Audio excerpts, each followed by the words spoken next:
Okay, let's look at evaluating limits using algebraic methods, continued in part 4.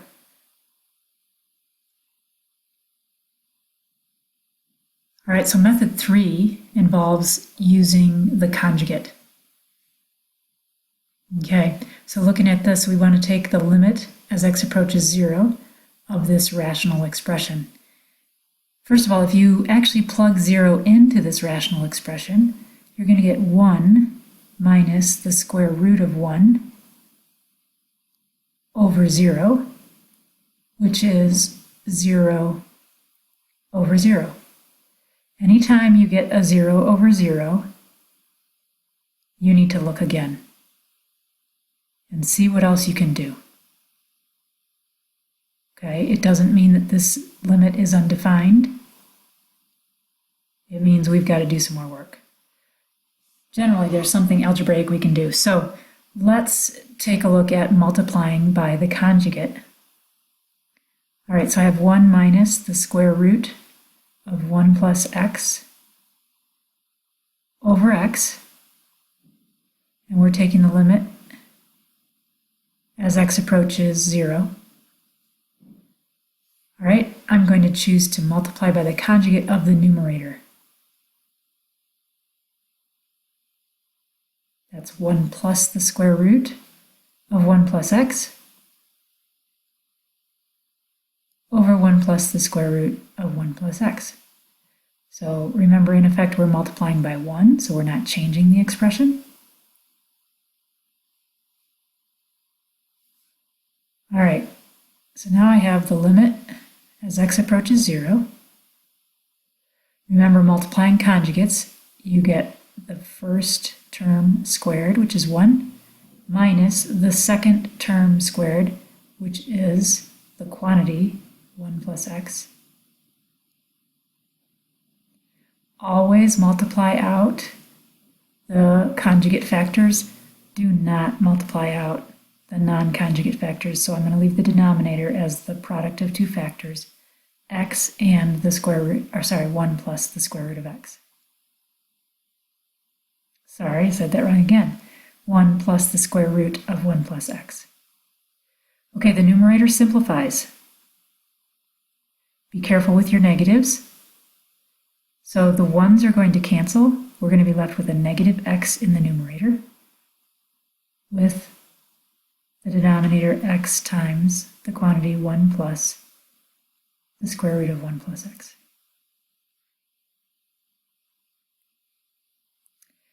Okay, the x terms will reduce and cancel, but don't forget you're left with a negative 1 in the numerator.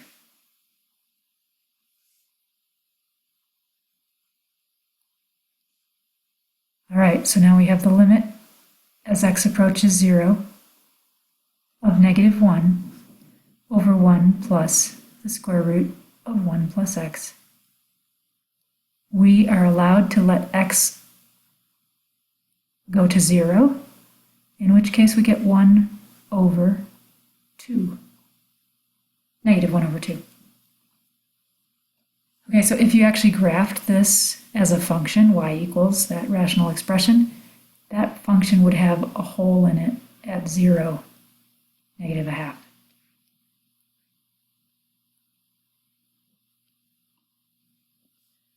Okay.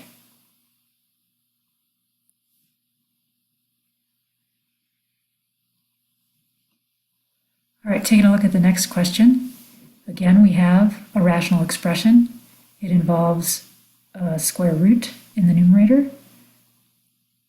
If we actually plug in 3, we're going to get the square root of 4, which is 2 minus 2, over 3 minus 3, 0. So we get 0 over 0.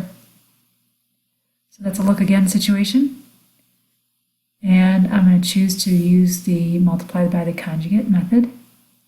So I'm going to multiply by the square root of 1 plus x plus 2. That's the conjugate of the numerator.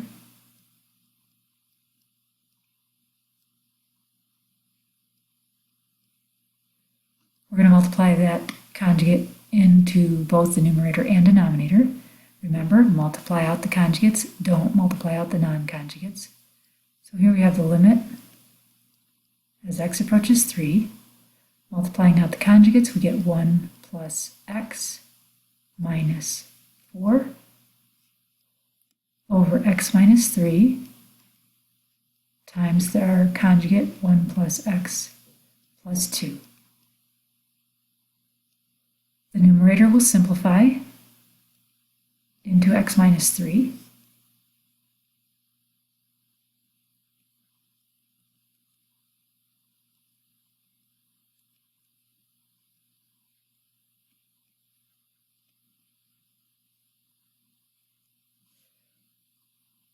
All right, we have a factor in the numerator and a denominator that will cancel.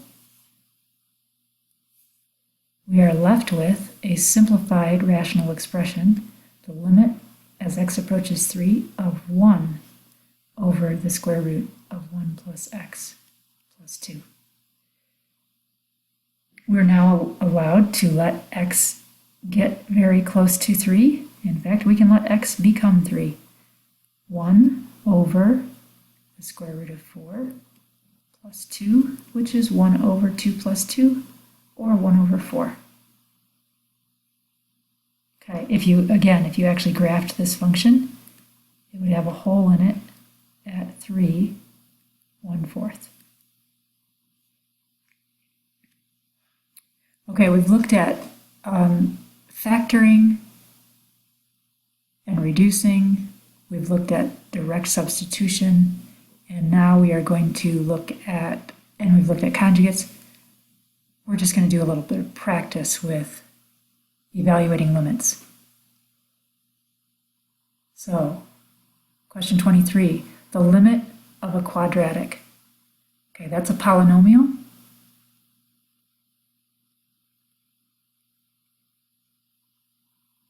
Polynomial. All right, and you can always take the limit of a polynomial without any problems by direct substitution. I'm having some issues.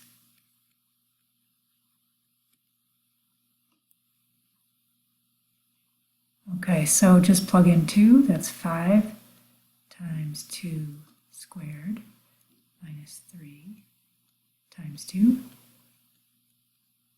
plus 1.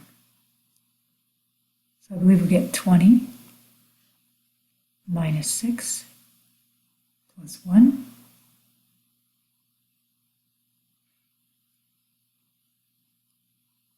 or 15.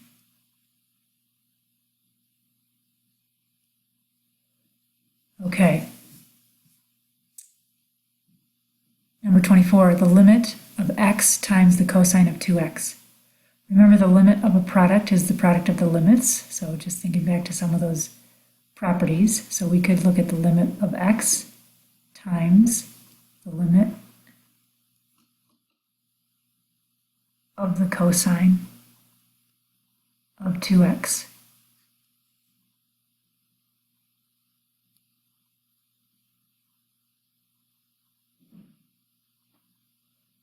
All right, as x approaches 0.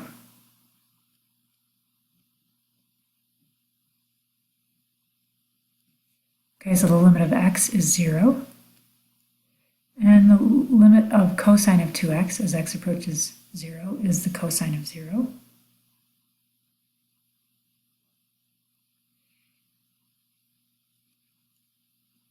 All right, that's a 0 times a 1, or 0.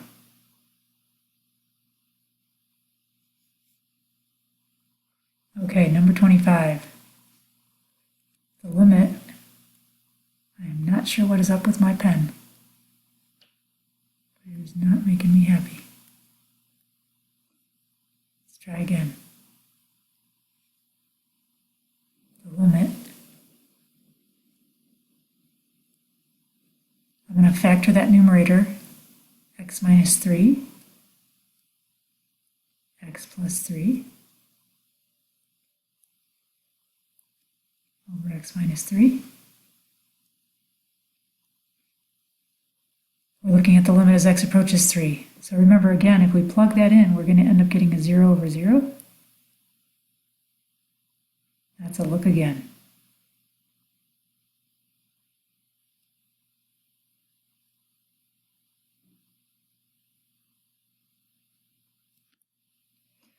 Okay, so we've factored it.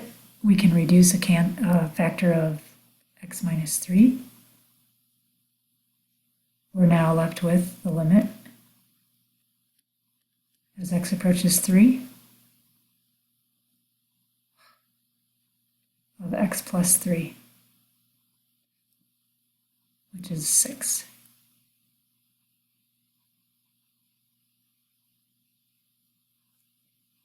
Okay, number 26. Number 26, again, if I plug in 1, I'm going to get a 0 over 0.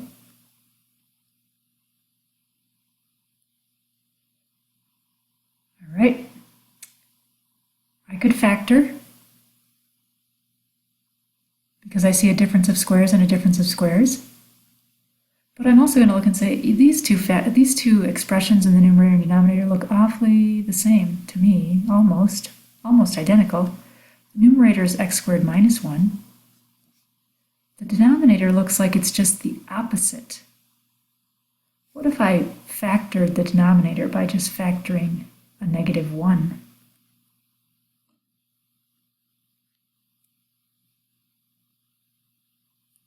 From the terms.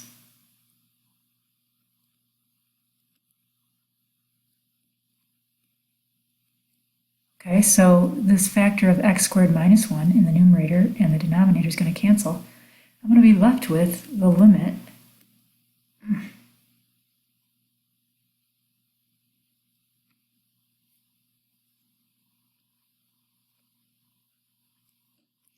as x approaches 1 of 1 over negative 1. That's just negative 1. All right.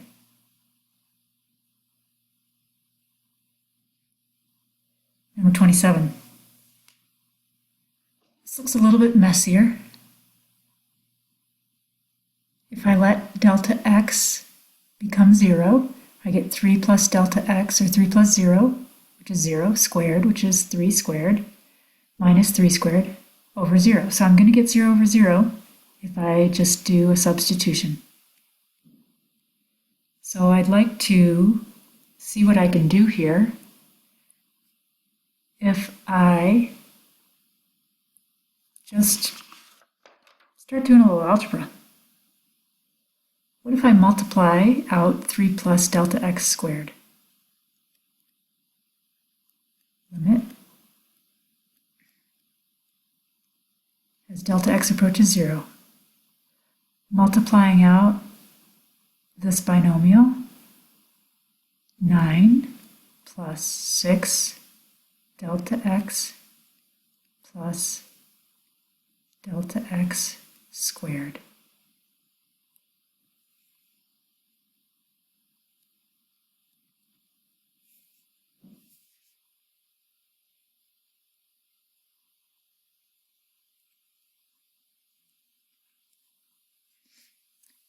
Minus 9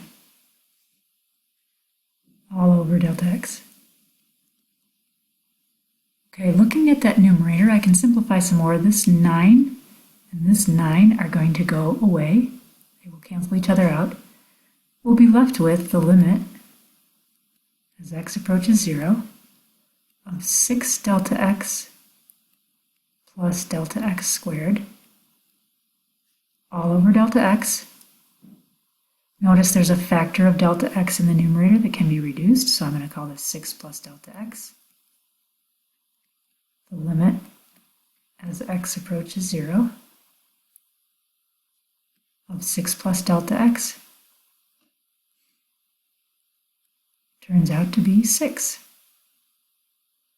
Okay, we're going to continue on with some more limits at infinity in our next video.